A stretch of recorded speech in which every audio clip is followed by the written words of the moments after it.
रोशनपुर नाम के गांव में चंदा और शांति नाम की जिठानी और देवरानी रहती थी। चंदा का पति बहुत पैसे वाला था। उनके पास किसी भी चीज की कोई कमी नहीं थी और उसके विपरीत शांति का पति बहुत ही गरीब और नशेड़ी था। शांति चंदा के घर में काम करके अपना घर चलाती थी। भाभी, घर पर खाने के लिए कुछ भी नहीं है। अगर आप थोड़ा खाना दे पाए तो बहुत मेहरबानी होगी। मुझे जो भी पैसे मिलते हैं वो तो आपके देवर नशे में उड़ा देते हैं। ये तुम लोगों का ना रोज रोज का ड्रामा हो गया है। अब देवर जी कमाते नहीं है तो मैं क्या करूं? तुम्हारा पति तो तुम्हारी सारी कमाई दारू में उड़ा देता है। रहने दो भूखा उसे। अरे ऐसे मत बोलिए भाभी, आप तो जानती ही हैं कि वो मन के कितने साफ हैं, पर इस बेरोजगारी के कारण उन्हें दारू पीने की लत लग गई है। अरे अपना ये रोना गाना बाद में कर लेना, पहले काम निपटा ले घर का। मेरा और टाइम खराब ना कर। जा गेहूं पीस ले, फिर तुझे कपड़े भी धोने हैं। शांति रसोई घर में जाकर गेहूं पीसने लगती है। पीसते पीसते कुछ गेहूं वहां कपड़ों में गिर जाते हैं, जिसे देखकर उसके दिमाग में एक आइडिया आता है। क्यों ना ऐसे ही थोड़े गेहूं मैं अपने पल्लू में बांधकर घर ले जाऊं, फिर एक बर्तन में जमा कर लूंगी और उसे पीसकर रोटी बना लूंगी। कुछ दिन तो ऐसे ही चलता रहा, मगर फिर एक दिन चंदा ने शांति को ऐसा करते हुए देख लिया। अरे पहले तो मुझे लगा तुम लोग बस गरीब हो, पर तुम लोग तो चोर भी हो। चोरनी कहीं की। मुझे तो लगता था तू गेहूं पिसती है, पर तू तो अपने पल्लू में गेहूं छुपाकर ले जाती है। निकल मेरे घर से। मुझे माफ कर दो भाभी, हमारे पास खाने के लिए एक दाना तक नहीं था, इसलिए मुझे ये सब करना पड़ा। अरे तुम लोग मेरे रिश्तेदार हो, इसीलिए दया कर कर तुझे मैंने अपने घर पे काम पर रख लिया, पर तू और तेरा पति हमारे खानदान का नाम मिट्टी में मिलाने पर उतारू हो चुके हैं। आपको मुझे जितनी गालियां देनी है दीजिए, मारना है तो मार भी लीजिए भाभी, पर मुझे काम से मत निकालिए।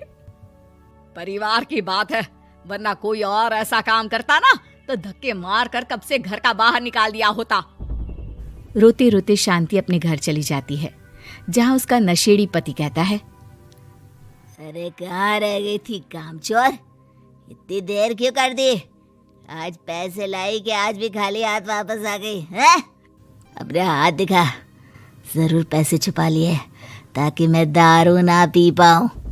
नहीं जी, मैं आपसे क्यों छुपाऊंगी, और अभी आप दारू पीने की बात कर रहे हैं, उसी कारण तो आज हम लोगों की ये हालत हो गई है। किसी काम की नहीं है तू, बिना मार खाए समझेगी नहीं। रख, अभी तेरे होश ठिकाने लगाता हूँ। रामलाल शांति को बहुत मारता है। शांति का मन दुखी हो जाता है और वो गांव के तालाब के पास के एक पेड़ के नीचे बैठकर फूट फूट कर रोने लगती है। मैंने कभी किसी का बुरा नहीं किया, फिर भी भगवान मेरे साथ ऐसा क्यों कर रहा है? मैं तो रामलाल जी की फिक्र करती हूँ, फिर भी उन्होंने मुझे इतना मारा। तभी उसे एक आवाज सुनाई देती है, रोने की कोई जरूरत नहीं है बेटी, चिंता क्यों करती हो? ये आवाज कहाँ से आ रही है? शांति अपने आसपास देखती है, उसे कोई नहीं दिखता। वो ऊपर देखती है, जहाँ उसे एक छोटी सी परी दिखती है। आप कौन है? आप तो कोई परी लगती हैं। हाँ बेटी, मैं इसी पेड़ पर रहती हूँ। मैंने तुम्हारी सारी बात सुनी, अब तुम्हें फिक्र करने की कोई जरूरत नहीं। अपनी आंखें बंद करो। शांति आंखें बंद करती है और जादुई परी अपनी छड़ी घुमाती है। उसकी छड़ी घुमाते ही पेड़ के सारे पत्ते सुनहरे रंग के हो जाते हैं। परी उनमें से एक पत्ता तोड़ लेती है और फिर से अपनी छड़ी घुमाती है, जिसके कारण सारे पत्ते पहले की तरह साधारण से दिखने लगते हैं। आंखें खोलो बेटा। लो, इस पत्ते को ले जाकर अपने तकिए के नीचे रख देना। ये तो एक साधारण पत्ता है, इससे क्या होगा? ठीक है, अगर आप कहती हैं तो मैं इसे रख लेती हूँ। शांति उस पत्ते को लेकर अपने घर जाती है और अपने कमरे में तकिए के नीचे रखकर सो जाती है। सपने में उसे वही पेड़ वाली जादुई परी दिखाई देती है। बोलो शांति, क्या चाहिए तुम्हें? मैं चाहती हूँ हम बहुत अमीर हो जाए और मेरे पति नशा करना छोड़ दे, उन्हें कोई काम भी मिल जाए। कल जब तुम सुबह नींद से जागोगी, तुम्हारी इच्छा पूरी हो गई होगी। अगली सुबह शांति नींद से जागती है, अपने आसपास का नजारा देखकर चौंक जाती है। उसके बिस्तर पर चारों तरफ सोने चांदी रखे हुए थे। हे भगवान, कहीं मैं सपना तो नहीं देख रही?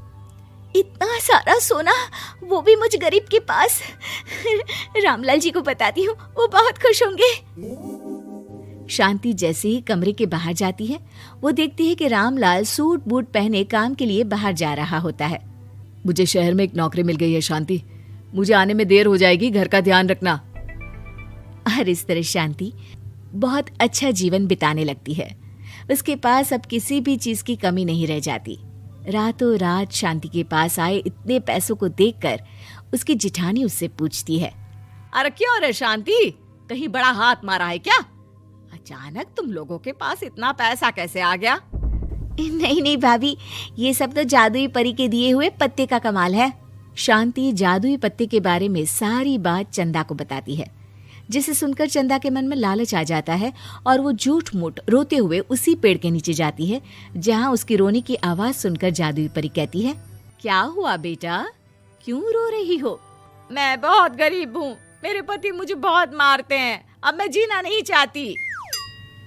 चिंता मत करो बेटा, अपनी आंखें बंद करो। जादुई परी चंदा को भी उसी पेड़ का एक पत्ता देती है और तकिए के नीचे रखने को कहती है। चंदा उस पत्ते को लाकर अपने तकिए के नीचे रख लेती है और अगली सुबह जब उठती है तो उसके कमरे में चारों तरफ सांप बिच्छू रहते हैं। अरे बचाओ बचाओ, कोई मुझे बचाओ, ये कैसा पत्ता है जिसे लाने के बाद उस गरीब शांति के पास तो इतना सारा सोना आ गया, और मेरे चारों तरफ ये सांप बिच्छू, अरे कोई बचाओ। चंदा अपनी जान बचाती हुई शांति के पास जाती है। चलिए भाभी, मुझे लगता है आपके घर में सांप बिच्छू को बस जादुई परी ही हटा सकती है। दोनों मिलकर जादुई परी के पास जाते हैं। ये सब तुम्हारे बुरे इरादों का नतीजा है चंदा। तुम झूठ मूठ बस पैसे के लालच के कारण यहाँ आकर रो रही थी।